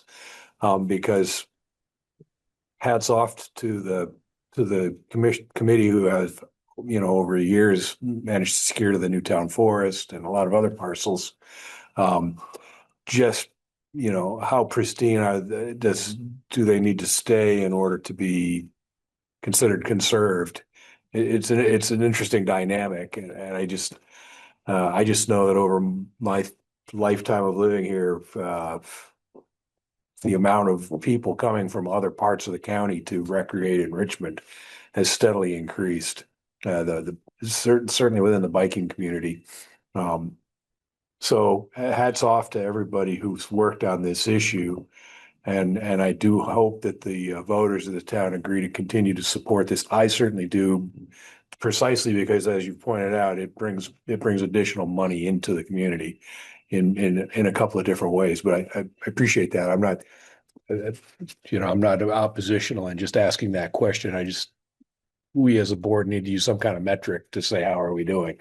Yeah, and I think that to answer your question about recreation and conservation, those can definitely go hand in hand. I mean, I guess stay tuned in the next couple of months as the revised version of the Andrews Community Forest Management Plan is gonna get sent out to the Selectboard and RCC and RTC, and then shortly thereafter the community at large. But I think that that's an example of how you can have trails, you can have mountain bikes, you can have recreation in a conserved parcel. So it doesn't mean that it needs to be some sort of reserve area where no one is allowed to be. It just means that we're not developing it for, housing or for, other bigger projects. Yeah. Great.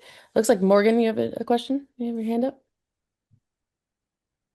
I do, yeah. Thank you very much. Sam, great presentation. Just a question on flood mitigation. What sort of projects would that involve?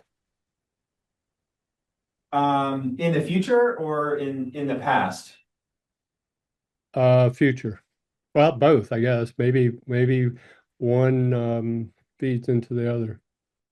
Yeah, for sure. So, I'm not sure where, like last year, I know that there was like the flood study in town. I'm not sure where we ended up with that. I suppose that, if recommendations are made for specific projects, I mean, one example of a past project and something we continue to invest in is, stream bank stabilization, especially along Volunteers Green. Even just planting trees is helpful. A little tree now, in 20, 30, 50 years, as some of the trees that are right on the bank, fall into the Winooski, which has happened in the last few years. Hopefully we'll have bigger ones to back them up because we want to have, a nice buffer of a number of feet, not just one row of trees that's gonna, fall into the river. I think that, I mean, the Conservation Reserve Fund is fairly flexible in that we could also use it for studies. I know there was, some money that, was already, I believe they were, grants, or I'm not sure if it was through the state or federal government that we got some of the other, flood or in, water quality studies in Richmond, but we could use CRF funds for additional studies, and we could also use them for projects to act on what we already know or stuff that we study in the future. As long as it adheres to the CRF criteria and then, ends up being approved by the select board. Thank you. Great. Any other questions? Marcy Harding. Oh, Marcy, go ahead. Yes, in listening to this presentation and the town plan presentation, and actually Josh's presentation too, with numbers in it, I'm just thinking sort of out of the box right now. I've thought of this once before and haven't mentioned it. In Vermont, we have the Vermont Housing and Conservation Board. And I noticed that one of the action items in the town plan is to look at how to increase affordable housing in Richmond. Have we given any consideration to expanding the Conservation Reserve Fund to be a housing and conservation fund, with the idea that if there was a pot of money, that pot of money that we have already, that could be used for leveraging other money to make affordable housing projects happen in Richmond, that would be a good thing. And I also will say, as an aside, in the past, I have more than once mentioned, maybe to a select board member or someone, as far as using the money in the conservation fund, I strongly support using it for tangible, durable investments. And I bristle a little bit at using it for tuition for, like, I know we use it for the Master Naturalist program quite often, and so we educate people and then they move away from Richmond, and we've lost the benefit of that education here in Richmond. And I feel so much better about using that money to leverage VHCB money to make something like the Andrews Community Forest happen, and other conservation projects that we've done, land conservation projects that we've done in Richmond. I think maybe that most recent Andrews, what was the most recent one that we just did? The 11 acres or something near the river? Something, I think that leveraged some other money. Yeah. And So I just want to make a pitch for thinking about that as we move forward. And I think maybe, I know the Conservation Fund has received a lot of support over the years in Richmond. But we aren't putting a similar amount of money toward affordable housing. And we do have an affordable housing issue in this town and many other towns in Chittenden County and in Vermont. And I'd like to see us work on that as well. Thanks, Marcy. Josh, I'm wondering if you had any comment there in terms of that fund, because there's strict usage of that fund, correct? We would Yeah, have, there's a document that guides the usage of the fund. I imagine it could be amended or changed too. I don't know what that process would be right now. Maybe it's a select board amendment. I'm not sure. Judy has her hand up. She's a lot more familiar with the intricacies of that fund than I am. awesome, Judy. muted. You're muted. As usual. Sorry. So the fund is pretty broad-based. It has a couple of primary areas, which include acquiring land for recreation, conservation, agriculture. One of the main goals is, preserving working lands and farms. Another one is water quality. Another one is historic preservation. So just, trying to help with agricultural, historical, and natural resources. So that encompasses a lot. For like the town center, that would be an obvious great use of conservation reserve funds. So I'm not sure it is helpful for, making buildings, but you could,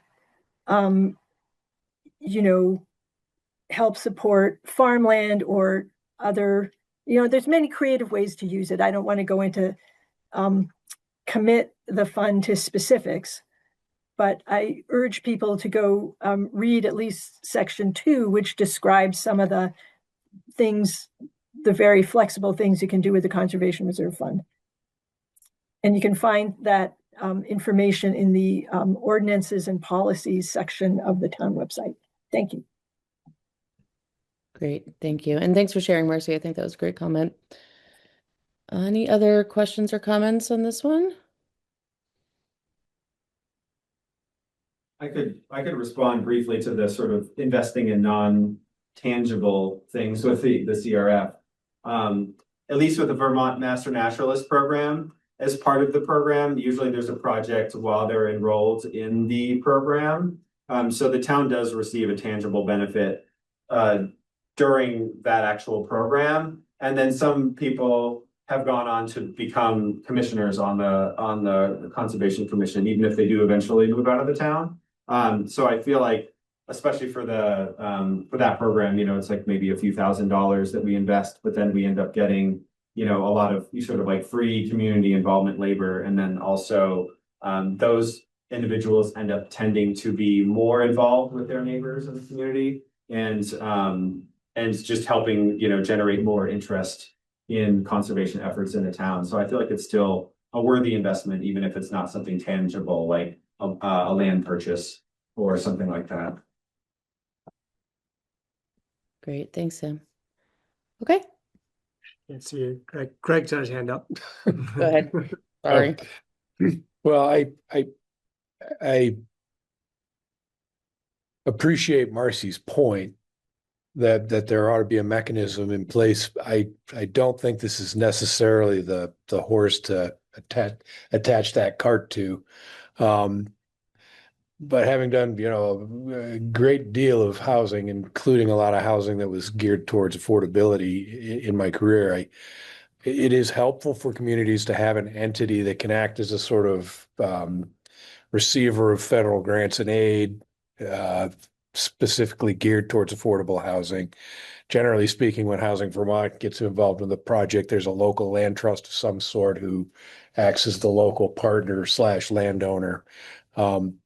I think there's a fruitful discussion to be had about maybe establishing a standalone entity that may, in future budgets, be one of these special funds that we set up. I don't think I I personally don't think the conservation board, the composition of it, the function of it is set up to do housing development.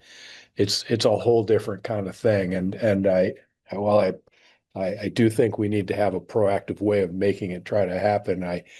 I think we should work together to try to sort of work towards coming up with an entity geared towards that specific issue. Makes Great. sense. Yep, that makes sense to me too. Okay. Well, thank you, Judy and Sam, for the presentation. And I think with that, we'll move on to the next article here. So, review and discuss Article 9. Shall the voters of the town of Richmond approve funding the town center reserve fund by adding 1 cent to the municipal tax rate in fiscal year 2027? Josh, do you want to speak to this one? Sure, I can maybe start, and I don't know if Greg or Bart or the one of the Yeah. other board members want to jump in. I'd be happy to too. Yeah, go ahead. This came about, I know that the town had a committee that met for like 5 years, that resulted in the plan that was presented to the voters at the last town meeting for a $10 million project that sort of crashed and burned. The voters having spoken sort of clearly on the issue, we have been exploring the idea of doing small projects over time that over time would address the fundamental problems that the town center building has. And there is money in the budget right now for the town center and the library that could be getting put to good use. The sort of foundational issues that the town center needs to address are the flood resiliency, floodproofing efforts, the replacement of the windows in the town center building, which has been an evergreen issue here in town, to try to improve the energy efficiency of this building, and also a sort of reworking of the building mechanical systems to provide for flood resiliency. A lot of the equipment is in the basement and is subject to flooding, but also to improve the overall energy performance of this building, which would reduce in turn our operating costs. So the idea that we want to present to the voters is that we create a fund that allows us to do projects in series instead of doing one giant project that would involve having to borrow money or otherwise increase the rates. So that's the sort of driver behind this. There needs to be a lot more work done to structure this in a way where we can sort of have a capital plan for these buildings.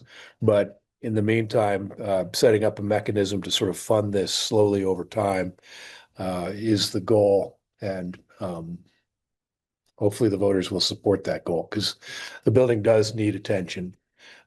We do need to address flood resiliency. This is going to come up again. A lot of the mechanical equipment is going to break over time and need to be replaced or repaired.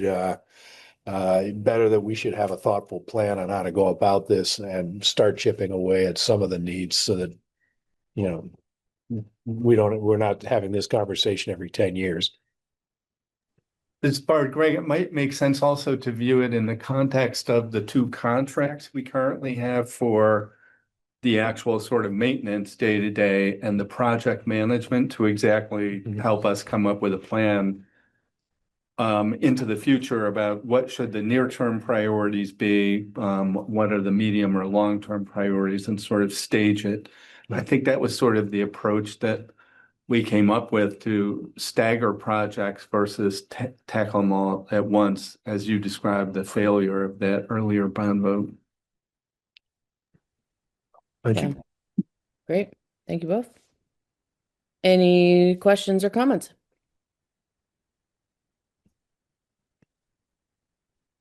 Okay. All right, awesome.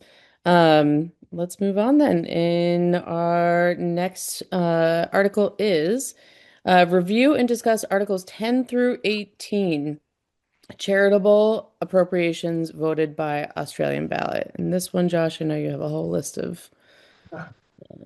Yeah, we've got all of the requests included in the packet. I can kind of go through the overview of them, and I think we have at least 3 representatives here this evening, either in person or online. So we'll start with what is Article 10 for the Vermont Family Network. I don't know if we have somebody here for that. Please just raise your hand and jump in.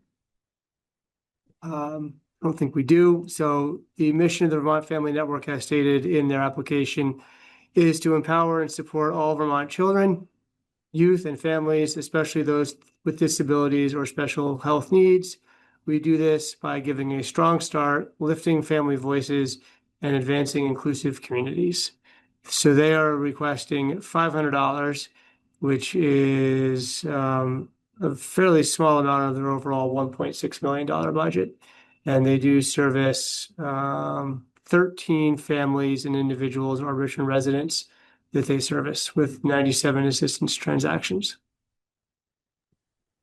I've had the opportunity to listen to a full presentation from Vermont Family Network, and they're an incredibly powerful nonprofit in Vermont that supports a lot of families really deeply, especially those going through medical crisis with children. Excellent. Anybody else, anything on Vermont Family Network? Okay, moving on. Article 11 is for Age Well, and I believe we have Lo Wolf here for Age Well. Yeah, good morning, or good evening. My goodness, everyone. Can you hear me okay? Yes, we got you. Great. Thank you. So yes, Agewell has requested the amount of $3,500 for the coming year. To give you an idea of what we've accomplished, we measure our years by fiscal year starting October 1, going through September 30th. And within Richmond, we've served around 122 individuals. That's come to a total of around 104,602 services delivered, including calls to our helpline, Meals on Wheels, congregate meals, grab and go meals delivered, multiple hundreds of hours of case management support, as well as options counseling support and Medicare counseling. All of that accumulating into establishing our mission, which is to empower and support individuals as they age by providing community connection and access to services within Northwestern Vermont. And also within that, we have 37 amazing volunteers from Richmond donate over 882 hours of their time. So if there are any volunteers on this call tonight, I do want to say thank you to them all. I'm happy to answer any additional questions you might have or any comments around our services.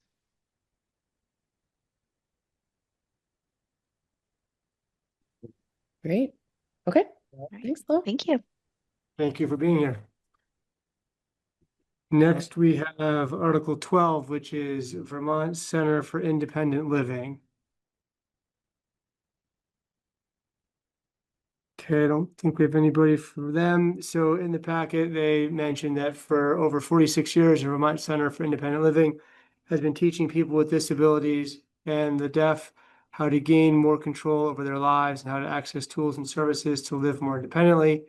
Vermont Center for Independent Living employees conduct public education, outreach, individual advocacy, and systems change advocacy to help promote the full inclusion of people with disabilities into community life. They also note that 85% of their employees also have a disability.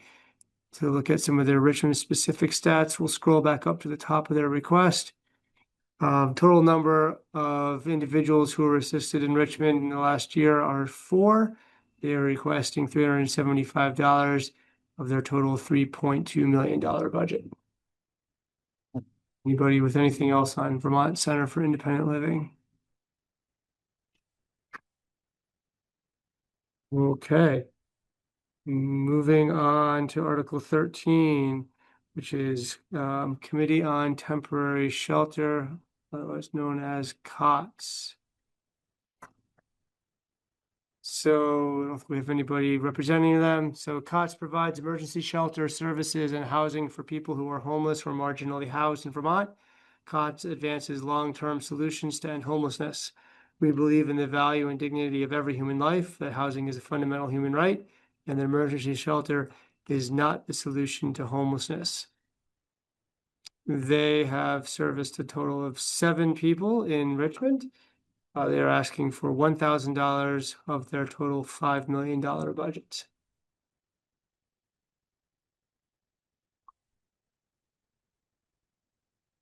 Any other thoughts or information on COTS? Hearing none. Moving on to our Community Cares Camp, and we have the new director of our Community Cares Camp joining us here in person. If you'd like to speak to the program.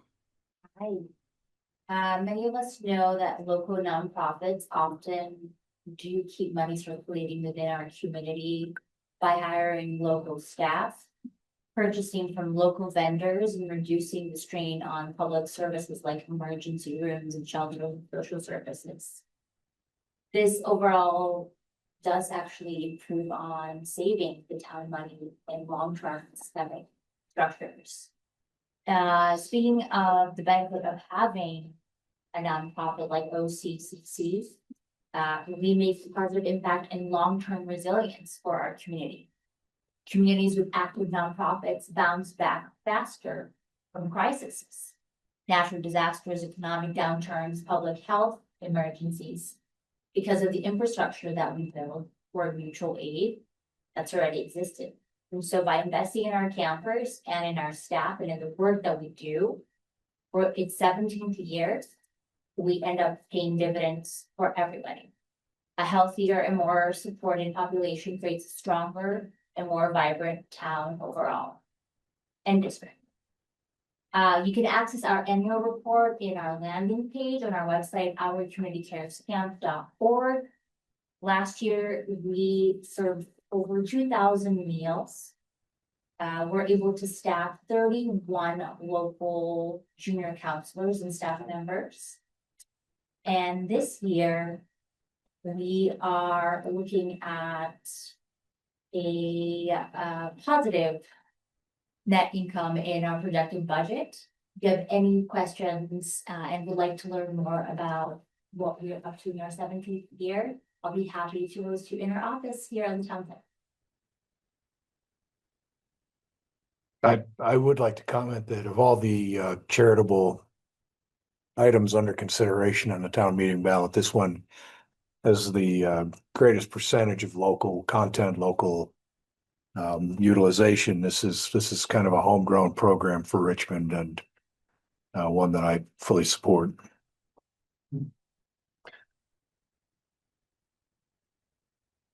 Okay, Thank you. thank you. Next, we have Article 15 is steps to end domestic violence. Yes. That's you, right? Yes. Okay. Yep. My name is Jonathan Chappell Sokol, and I'm Board Vice Chair of Steps to End Domestic Violence. Steps is Chittenden County's agency that provides support to survivors of domestic and intimate partner violence and works towards prevention through education, community training, and increasing public awareness. Domestic violence is ubiquitous, and Steps is open to everyone, all genders, orientations, and identities. We serve about 1,500 people directly each year. Steps typically serves about 15 to 20 people who declare themselves as Richmond residents. I think we have the number here. Yes, it was seven adults and 1 child this past year. We provide a variety of services to the community. We run a pet-friendly shelter in Colchester that accommodates 21 families fleeing from DV, and we manage the state funds that are used to place service users in hotels. Abuse of power and control is often exerted by denying partners access to finances, so we offer advice in achieving financial independence, support on tenant-landlord issues, childcare, career opportunities, and the search for permanent housing. We hold support groups for survivors and for families and friends. We provide families and basic needs. We provide families with basic needs and supplies and help make connections with other parents and youth organizations. We also run therapeutic discussion groups for parents and play groups for kids. Providing support to kids exposed to and suffering from family trauma is an important step toward prevention.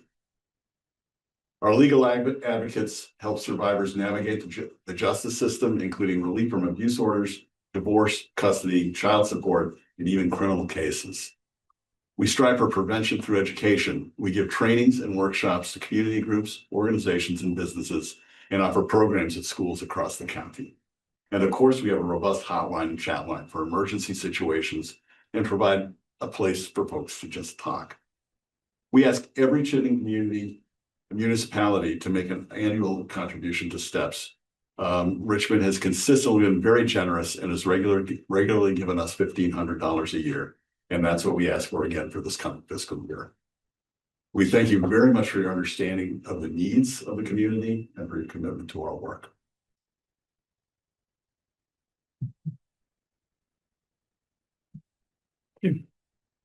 Right. Anybody with any questions on STEPS and domestic violence? Right.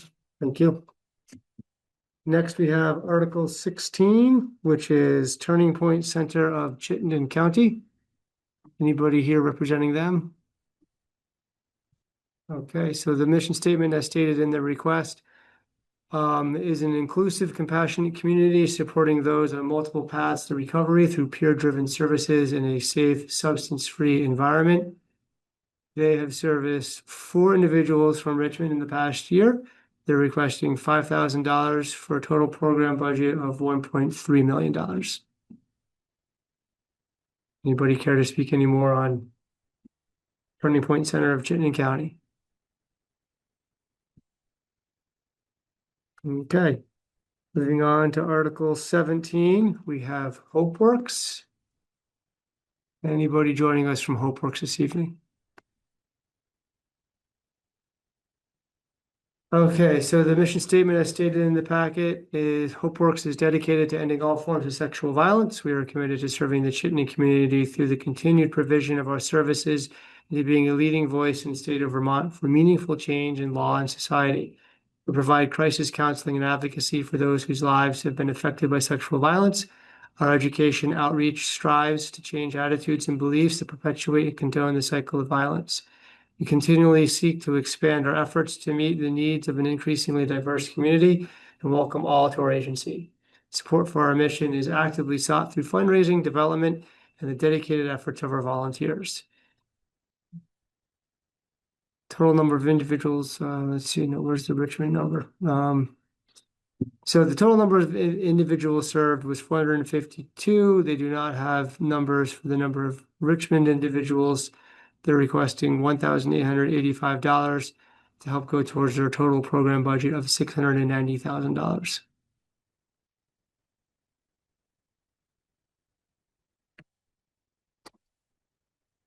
Okay.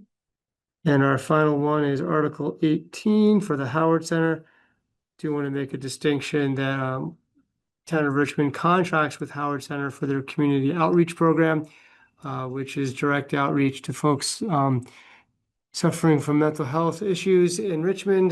They can reach them through police services or direct outreach by anybody in Richmond who wants to reach out to the Community Outreach Center directly. This is a separate request from that program. This is a donation to go back towards Howard Center in general. Their mission statement is that we help people and communities thrive by providing supports and services to address mental health, substance use, and developmental needs. They estimate that they've served about 116 people in the town of Richmond. They're requesting $2,000 to go to their overall total program budget of $142 million. Thank you. Sorry. Oh, Karen I'm sorry. Prozia from Howard Center. I asked at the beginning of every other one, but not at the beginning of Howard Center for some reason. I'll let you speak to Howard Center. Excuse me. Yes. Oh, that's fine. Thank you very much. These funds, combined with other funding sources, will help. They provide services that will be available not only in Richmond, but countywide. An example of some of these services is a position called the Intensive Service Coordinator.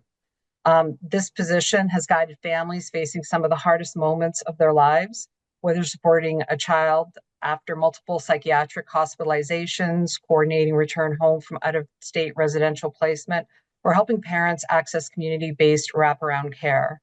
In 2024 alone, 66 youth were connected with intensive services. The clinician in this position attended dozens of case planning meetings, led critical trainings for providers, and consulted on nearly 200 youth cases. Her work often meant untangling barriers caused by insurance, navigating adoption complexities, and advocating fiercely for youth who might otherwise fall through the cracks. Now, this the things that this position provides are services that are not often billable to Medicaid or our insurance providers. So again, this is an example of just critical services that we provide the communities that we're needing to cobble together funding for so that we can continue having them available. So if there's any questions, I'm happy to answer them.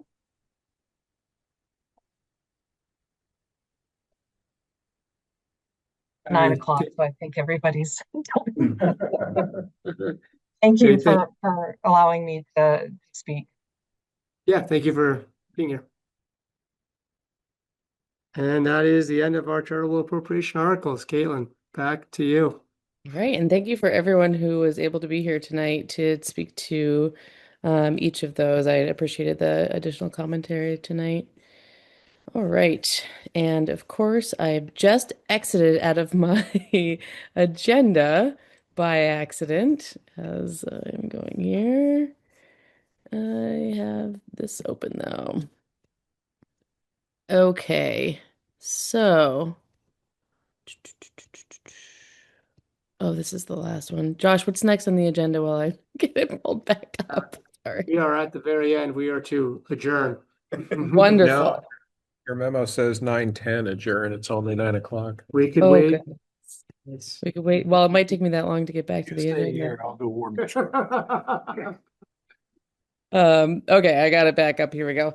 I just want to wrap this up and saying thank you again for everyone that was able to come and participate tonight and give some more information. There's another recording of this that we did last Saturday, and there's some other voices there as well. So if you have any need for additional input, take a look at that recording. And then there's also been several meetings outlining the budget overall, as well as the town plan. So if you want to dive in deeper, there's plenty of resources to do that. And with that, I think as long as we're good here, I think I just need a motion if anyone wants it. Caitlin, this is David. Move to adjourn. This is Bart, I'll second. Awesome. All right, all in favor? Bart, aye. Greg? Aye. David, aye. Caitlin, aye. Well, pass Thank me you by. all. Thank Thank you. you. Have Thank a you, great Caitlin. night. You too.